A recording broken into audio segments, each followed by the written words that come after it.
Good morning to all. Welcome to Science class chapter 4 Acids, Bases and Salts. Bases. जैसा कि हम जानते हैं हम अपने घरों में काफ़ी सारी बेसिस को यूज करते हैं। उनमें से एक बेस हमारे पास है बेकिंग सोडा, जो हमारे किचन में अक्सर हम यूज में लेते हैं। If we take a pinch of baking soda and taste it, the baking soda appears to have a bitter taste, and if we rub a solution of baking soda between our fingers, it feels soapy to touch. So we can now define bases as the substance such as baking soda which bitter in taste and feel soapy to touch are known as bases. जो substance baking soda जैसे test में beater हों और सूपी feel देने वाले हों, उन्हें हम बेसिस के नाम से जानते हैं।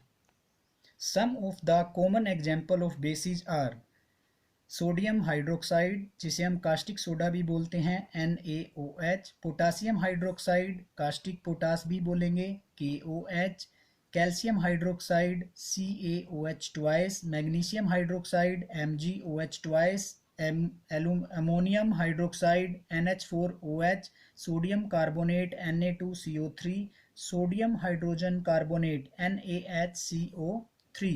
Now uses of common bases: sodium hydroxide and potassium hydroxide found in soaps, calcium hydroxide found in lime water, magnesium hydroxide found in milk of magnesia that is used as an antacid, ammonium hydroxide in window cleaners, sodium carbonate in washing soda, sodium hydrogen carbonate found in baking soda.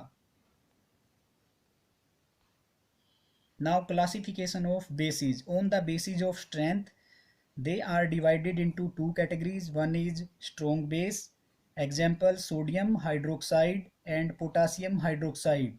They are dangerous bases which can burn our skin, so they must be handled very carefully.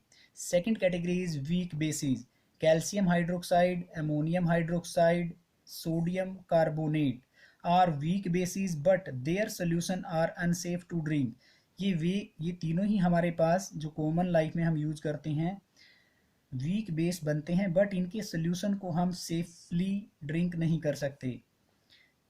इनके अलावा हमारे पास to example और हैं। One is magnesium hydroxide, other is sodium hydrogen carbonate. They are very weak bases in nature which is also safe to drink and used as an antacid to cure indigestion.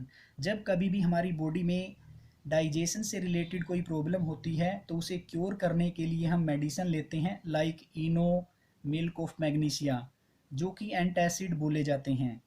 उनके अंदर ये दोनों very weak basis ही present होते हैं जो हमारी body के अंदर एक्सेसिव अमाउंट में जो एसिड बनता है उसको रिलीज कर देते हैं, न्यूट्रलाइज कर देते हैं, right. Next, alkalis.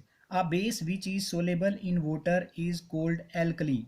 For example sodium hydroxide, potassium hydroxide, calcium hydroxide, ammonium hydroxide, sodium carbonate, magnesium hydroxide and sodium hydrogen carbonate. It means classification of bases में strong bases and weak bases जो हमने discuss किए हैं वो सभी हमारे soluble in water हैं, so they are also known as alkalis. But all bases are not soluble in water. Some bases are there that is not soluble in water. They are copper hydroxide, CuOH twice, aluminium hydroxide, AlOH thrice, etc. Do not dissolve in water. They are therefore not alkali. इसलिए हम इनको alkali नहीं बोलते. alkali हम केवल उन bases को ही बोलेंगे जो water में soluble हों, right? So we can say that all alkalis are bases but all bases are not alkali.